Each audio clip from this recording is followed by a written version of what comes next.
Граѓанската иницијатива Стоп за Усје попладнево излегува на протестен марш, кој што е предвидено да почне од собранието и да заврши пред Министерството за животна средина, кое е и задолжено за издавање интегрирани дозволи. На терен е Михајло Видимлиски, во живо го имаме во вестите, па Михајло повели да чуеме кои се барањата на демонстрантите.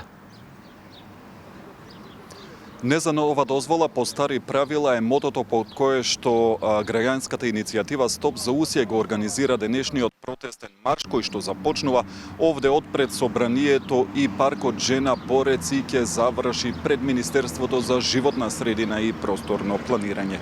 Од иницијативата реагираат на постапката на издавањето на интегрираната еколошка дозвола за цементарница Усје.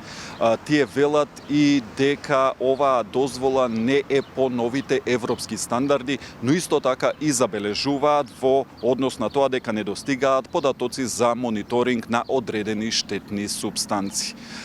Попладнево исто така имаше и реакција односно соопштение од цементарница Титан Усје, од каде што вела дека целата апликација е поднесена во согласно со законската регулатива. Отаму вела дека во март годинава Титан Усје до Министерството за животна средина и просторно планирање ја поднесе апликацијата за продолжување на интегрираната еколошка дозвола која е во согласно со важечките законски и подзаконски акти. Исто така во своето соопштение наведуваа дека компанијата доследно, навремено и транспарентно ги спроведе сите постапки и активности предвидени со процедурата за продолжување на еколошката дозвола, а апликацијата е јавно достапна и ставена на увид на сите заинтересирани страни. Според најавите овде од пред собранието ќе бидат одржани говори од страна на граѓанската иницијатива Стоп за Усје, пошто, како што кажа Борче, овој протестен марш продолжува и завршува пред Министерството за животна средина.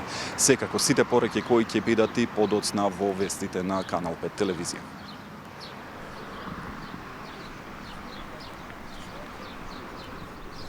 Ти благодарам. Михајло Видимлиски за протестот на Стоп за Усје. Сите детали ги очекуваме и во вечерните вести.